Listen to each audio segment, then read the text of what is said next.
Hello friends, welcome to our channel wings of wisdom. मेरा नाम है रशीदा और आज के वीडियो में मैं आपके साथ शेयर करने वाली हूँ कि अगर आप एक न्यू होम स्कूलिंग मॉम है तो होम स्कूलिंग में आपको क्या क्या चैलेंजेस फेस करने पड़ सकते हैं। ये 2 वीडियो की सीरीज है और ये है इसका पार्ट 1। तो चलिए शुरू करते हैं।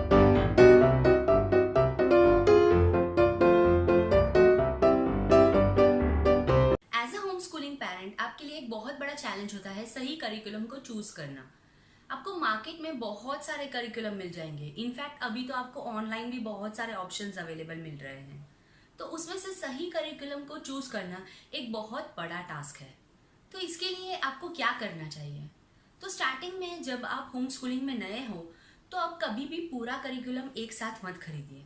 अगर आपको कहीं से ओल्ड बुक्स मिल रही है तो आप पहले उसे ट्राई कीजिए, क्योंकि एक बार अगर आप पूरा करिकुलम खरीद लेंगे तो ये आपके लिए बहुत डिफिकल्ट हो जाएगा।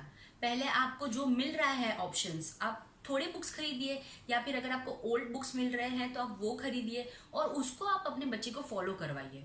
तब आपको समझ में आएगा कि ये करिकुलम आपके बच्चे के लिए सही है या नहीं। और होम स्कूलिंग का सबसे अच्छा फायदा ये है कि आप कभी भी शिफ्ट हो सकते हो। अगर आपको कोई एक पर्टिकुलर करिकुलम अगर आपको जज नहीं रहा है, अगर आपको ठीक नहीं लग रहा है, तो आप दूसरे पर शिफ्ट हो सकते हो। लेकिन होम स्कूलिंग में सबसे अच्छी बात ये होती है कि as a home schooling parent जितना आप होम स्कूलिंग में आगे बढ़ेंगे आपको ये समझ में आएगा कि करिकुलम इतना इम्पोर्टेंट नहीं है। जब स्टार्टिंग में हम होम स्कूलिंग शुरू करते हैं तो हमें लगता है कि नहीं, हम सबसे अच्छी बुक्स प्रोवाइड करें, क्योंकि कहीं ना कहीं हमें ये फियर रहता है कि अगर हम अच्छा प्रोवाइड नहीं कर पाए, अगर ज़्यादा वर्कशीट्स नहीं करवा पाए या ज़्यादा एक्टिविटी नहीं करवा पाए, किसी ना किसी तरह से हमें एक प्रेशर रहता है जो हमें हमें अंडर प्रेशर हम ये सब करते रहते हैं। हम बहुत सारी एक्टिविटीज़ करवाने की कोशिश करते हैं, बहुत सारी वर्कशीट्स करवाने की कोशिश करते हैं, क्योंकि हमारे मन में एक फियर रहता है कि अगर हम सही से नहीं करवा पाए तो हम फेल हो जाएंगे, लोग हमें जज करेंगे कि हमने अपने बच्चे को ये नहीं करवाया, हमने अपने बच्चे को वो नहीं करवाया। क्योंकि जब भी आप कहीं भी अपने बच्चे को लेके जाओगे और अगर आप उन्हें बताओगे कि आपका बच्चा एक होम स्कूलर है, दे स्टार्ट कंपेयरिंग।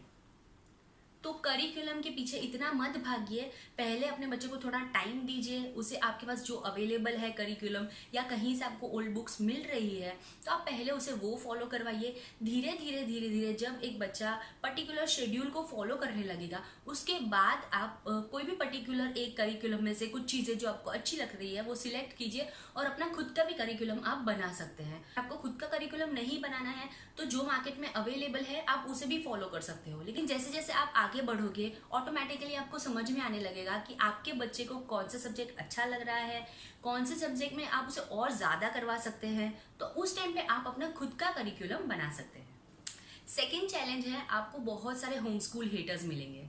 जब भी आप अपने बच्चे को लेकर कहीं बाहर जाएंगे तो आपको बहुत सारे ऐसे लोग मिलेंगे जो आपसे पूछेंगे कि आपका बच्चा कौन से स्कूल में जाता है, और आप बोलेंगे कि नहीं वो एक होम स्कूलर है, या आपका बच्चा बोलेगा कि नहीं I am a home Schuler. तो ये जो लोग होते हैं वो आपको बहुत सारी ऐसी बातें कहेंगे आपके बच्चे के सामने। इनफैक्ट ऐसी बातें करेंगे कि नहीं आपका बच्चा फिर बाद में सोशलाइज नहीं कर पाएगा, या फिर आपका बच्चा कभी लीडर नहीं बन पाएगा, या अगर वो ऐसा नहीं सीख पाया तो वगैरह वगैरह वगैरह वगैरह। तो ऐसे बहुत सारे आपको होम स्कूल हेटर्स मिलेंगे जिनके साथ आपको डील करना सीखना पड़ेगा। तो इस टाइम पे अगर आप उनसे जितना दूर रह सकते हैं वो तो बेटर है, लेकिन आप चूज नहीं कर सकते कि कौन होम स्कूल हेटर है और कौन कौन नहीं। जब भी आपका बच्चा आपके साथ में होगा और ऐसे लोग अगर आपको मिलते हैं तो ये सारी बातें जो है वो बच्चे के दिमाग पर बहुत इफेक्ट डालती है। तो आपको अपने बच्चे को होम स्कूल हेटर्स से भी बचाना पड़ेगा। इसलिए आप बच्चे को बाहर लेके जाना तो बंद नहीं कर सकते हो, तो उसको कैसे हैंडल करना है वो भी आपको सीखना पड़ेगा। नंबर 3, जो होम स्कूलर्स के लिए सबसे बड़ी डिफिकल्ट और सबसे बड़ा क्वेश्चन होता है वो होता है सोशलाइज करना। लोग आपसे बहुत बार पूछते हैं कि अगर आपका बच्चा स्कूल नहीं जाता तो वो सोशलाइज कैसे करेगा। ठीक है, अब एक बात समझिए, सोशलाइज का मतलब क्या होता है। आपका बच्चा जब स्कूल जा रहा है तो वो अपने ही एज के पर्टिकुलरली 30 या 40 बच्चों के साथ मिलता है, उनके साथ बातें करता है, उनके साथ वैन में या बस में जाता है आता है, उन्हीं के सराउंडिंग में रहता है। ठीक है, अगर वो ट्यूशन भी जा रहा है तो अपने एज के बच्चों के साथ ही उनकी फ्रेंडशिप वगैरह होती है, जो भी होता है वो उसी के एज के बच्चे के साथ होता है। अब आप एक ऐसी सिचुएशन इमेजिन कीजिए कि 10 साल बाद या 15 साल बाद जब आपका बच्चा स्कूल या कॉलेज कंप्लीट करके निकलेगा, जब कहीं काम करने जाएगा, तो क्या उसे ऐसी ही आइडियल सिचुएशन मिलेगी? क्या उसे ऐसे ही 30 या 40 लोग मिलेंगे? चलिए 30-40 तो बहुत दूर की बात हो गई, ऐसे 10 लोग मिलेंगे क्या जो उसी की एज के हो, जो वही चीज सीख के आए हो जो आपका बच्चा सीख के आया है?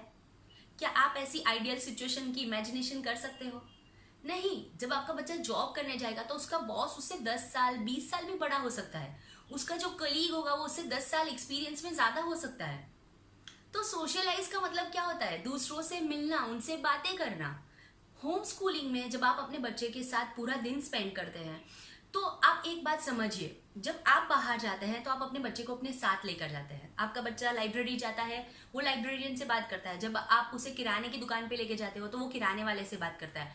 जब आप उसे अदर होम स्कूलिंग बच्चों के साथ मिलाते हो तो वो उनसे बात करता है। आपका बच्चा कंटिन्यूअसली अलग अलग एज के लोगों से बात कर रहा है। ये एक तरह से सोशलाइज करना ही हुआ। आप उसे एक आइडियल सिचुएशन नहीं दे रहे हो, आप उसे अलग अलग एज के लोगों से बात करने की, आप उसे इंस्पायर कर रहे हो कि आप अलग अलग एज के लोगों से बात करो। और यही आइडियल सिचुएशन है, क्योंकि बाद में जब बच्चा खुद बाहर जाएगा, जब जॉब करेगा या पर्टिकुलर कोई फील्ड में जाएगा, तो उस टाइम पे उसे वैसी सिचुएशन नहीं मिलेगी। तो आपका जो बच्चा है जो होम स्कूलिंग कर रहा है, उसे पहले से ही अलग अलग एज ग्रुप के बच्चों से बात करने की, अलग अलग एडल्ट से बात करने का जो एक्सपीरियंस मिलेगा, तो उससे वो ज्यादा सोशलाइज हो पाएगा। बच्चे का शेड्यूल फेलियर। देखिए, आपको एक बात समझनी होगी, एक टर्म है जिसे हम कहते हैं सोल फीवर। जब आप फिजिकली या मेंटली बहुत ज्यादा काम करते हैं तो आप थक जाते हैं, आप इससे ज्यादा नहीं कर पाते हैं। As a parent, as an adult, हमारे साथ बहुत बार ऐसा होता है कि बहुत ज्यादा स्ट्रेस हो जाता है काम का, बहुत ज्यादा फिजिकली या मेंटली बहुत ज्यादा स्ट्रेस हो जाता है, तो हम बोलते हैं नहीं अब मुझसे नहीं होगा। इस टर्म को हम बोलते हैं सोल फीवर। आपको होम स्कूलिंग की बहुत सारी बुक में ये वर्ड शायद देखने को मिलेगा। इसमें आप बच्चे का शेड्यूल इतना टाइट कर देते हैं, क्योंकि कभी कभी आपको लगता है कि अगर आप ये नहीं करवाओगे तो आपका बच्चा पीछे रह जाएगा और इवेंचुअली उसका ब्लेम आपके ऊपर आएगा, आप फेल हो जाओगे, ऐसा आपको लगता है। इसलिए आप स्टार्टिंग में बच्चे को और ज्यादा ये एक्टिविटी वो एक्टिविटी करवाने के चक्कर में रह जाते हो। और इससे क्या होता है कि हर बार आप शेड्यूल फॉलो नहीं करवा सकते हैं, क्योंकि एज अ पेरेंट आपको भी दूसरे काम रहते हैं, आपको आपका जो लाइफ का जगलिंग होता है वो भी चल रहा है, घर के काम होते हैं, कभी कोई बीमार हो जाता है, कभी बच्चा बीमार हो जाता है। तो शेड्यूल फेलियर होना बहुत कॉमन चीज़ है। तो उस टाइम पे आप एक स्टेप पीछे जाइए, बैठिए, उसको पूरा स्टडी कीजिए कि कहाँ किस वजह से ये हो रहा है शेड्यूल फेल, और उस हिसाब से फिर लाइफ शेड्यूल बनाइए। ज़्यादा बुक्स को इन्वॉल्व करेंगे, अगर आप ज़्यादा हैक्टिक शेड्यूल बनाएंगे तो वो डेफिनेटली फेल होना ही होना है, क्योंकि बहुत कम लोग होते हैं जो एग्जैक्ट शेड्यूल फॉलो कर पाते हैं। तो शेड्यूल बनाने के टाइम पर आपको थोड़ा लिबरल रहना पड़ेगा, आपको बच्चे को थोड़ा अनस्ट्रक्चर्ड प्ले का टाइम भी देना पड़ेगा। तो इस तरह से अगर आप शेड्यूल बनाएंगे, धीरे धीरे आप होम स्कूलिंग में शेड्यूल को इम्पोर्टेंस देंगे, तो एक टाइम पर आएगा कि आप अच्छे से पूरा शेड्यूल करवा पाएंगे। इसके बाद एक बहुत बड़ा चैलेंज होता है और वो होता है बर्नआउट। बर्नआउट का मतलब क्या होता है? नया साल शुरू होता है तो हम बहुत एक्साइटेड रहते हैं, हम नई नई चीज़ें लाते हैं, डायरी लाते हैं, नए नए रेजोल्यूशंस बनाते हैं। लेकिन धीरे धीरे जैसे हम रूटीन लाइफ में आ जाते हैं तो हम उस चीज़ को थोड़ा थोड़ा इग्नोर करने लगते हैं या उसे भूल जाते हैं, और वो जो एक्साइटमेंट होता है वो ख़त्म हो जाता है। जब आप होम स्कूलिंग करना शुरू करते हो तो स्टार्टिंग के डेज में जब आप उन्हें बुक्स देते हो, आप उन्हें उन्हें कहीं जाना नहीं होता है, वो घर पे पढ़ते हैं, वो जब चाहे जो कर सकते हैं, तो ये बहुत उन्हें इंटरेस्टिंग लगता है। लेकिन तो जब जैसे जैसे थोड़े थोड़े बुक्स पुराने होने लगते हैं तो बच्चा थोड़ा बोर होने लगता है। उस टाइम पे आपको क्या करना चाहिए? तो ये आपको प्लानिंग बना के रखना पड़ता है। तो एवरी डे में आप उसे थोड़ा अनस्ट्रक्चर प्ले टाइम दीजिए। जैसे फॉर एग्जाम्पल, अगर आप एज एन पेरेंट, अगर आप वर्किंग वूमन है या आप हाउस वाइफ है, तो आप अपने दिन का जो कोई भी काम रहता है वो कंप्लीट कर देते हैं। उसके बाद थोड़ा ऐसा टाइम जिसमें आपका बच्चा या जल्दी सो जाता है या दोपहर को बच्चा सो रहा है, तो उस टाइम पे आप अपने लिए थोड़ा टाइम निकालते हैं। तो ऐसा ही टाइम आपको अपने बच्चे को भी देना है, जिसे हम अनस्ट्रक्चर प्ले टाइम बोलते हैं। अनस्ट्रक्चर प्ले टाइम में आप बच्चे को कोई एक्टिविटी या कोई भी बुक या कुछ भी मत दीजिए, बच्चे को अपने हिसाब से खेलने दीजिए। और आप बिलीव कीजिए उस टाइम पे बच्चा अपनी पूरी इमेजिनेशन को यूज़ करता है, और कभी कभी यही चीज़ें बहुत ज़्यादा हमारे लिए हेल्पफुल हो जाती है। क्योंकि आप एक बात समझ लीजिए, जब भी कोई चीज़ कोई इन्वेंट करता है या कोई चीज़ होती है तो पहले उसका एक ड्रीम देखा जाता है और उसके बाद उस ड्रीम को फुलफिल करना होता है। तो आप उसके पूरे शेड्यूल को भर मत दीजिए, उसे थोड़ा अनस्ट्रक्चर्ड टाइम दीजिए। और अगर आप उसे अनस्ट्रक्चर्ड टाइम एवरीडे देंगे तो ये जो बर्नआउट का जो सिचुएशन है वो थोड़ा कम हो जाएगा। सेकेंड, सारी बुक्स आप एक साथ मत दीजिए। आप थोड़े थोड़े टाइम इंटरवल के बाद नई नई बुक्स को लाते रहिए, नई नई एक्टिविटीज लाते रहिए, ताकि बच्चा कभी भी बोर ना हो जाए। नेक्स्ट होम स्कूलिंग चैलेंज होता है हमारा बजट। ज्यादा स्टेशनरी इसके पीछे मत भागिए। जितना नेचुरल रिसोर्सेज, जितनी नेचुरल चीजों से बच्चा सीख पाएगा, उससे अच्छा उसे कोई नहीं सिखा पाएगा। बुक्स आप इंक्लूड कीजिए, आप ज्यादा से ज्यादा स्टोरी बुक्स लाइए, कॉमिक्स लाइए। और अगर हो सकता है, अगर आपके घर के पास लाइब्रेरी है तो आप डेफिनेटली अपने बच्चे को लाइब्रेरी में उसका नाम एनरोल करवा दीजिए, ताकि वो ज्यादा से ज्यादा बुक्स रीड कर सके और उतने आपके पैसे बचे। अपना आप इकोनॉमी में होम स्कूलिंग कर सकते हैं, ये आपके लिए अच्छा है। अगर आपको कहीं से ओल्ड बुक्स मिल रही है तो आप वो ले सकते हो। अगर आपको कहीं पे स्टूडेंट डिस्काउंट मिल रहा है तो आप वो ले लीजिए। तो इस तरह से होम स्कूलिंग आप बजट में करें, ये भी आपके लिए बहुत ज़रूरी है। तो बजट बनाना भी एक तरह का चैलेंज है जिसे आपको करना चाहिए।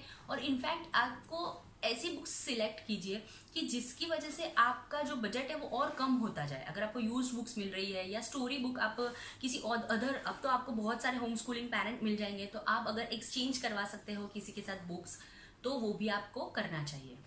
तो आज की वीडियो में बस इतना ही। इसका एक और पार्ट है जो मैं बनाऊंगी जल्दी ही।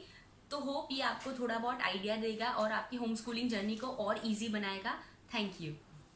और हाँ, अगर आपको ये वीडियो अच्छा लगा है तो प्लीज इसे लाइक कीजिए, शेयर कीजिए, कमेंट करके मुझे बताइए कि आपको वीडियो कैसा लगा और आप क्या क्या जानना चाहते हैं होम स्कूलिंग के बारे में। और मेरे चैनल विंग्स ऑफ विजडम को सब्सक्राइब करना तो बिल्कुल नहीं भूलना है। ठीक है, तो चलिए मिलते हैं अगले वीडियो में। Thank you.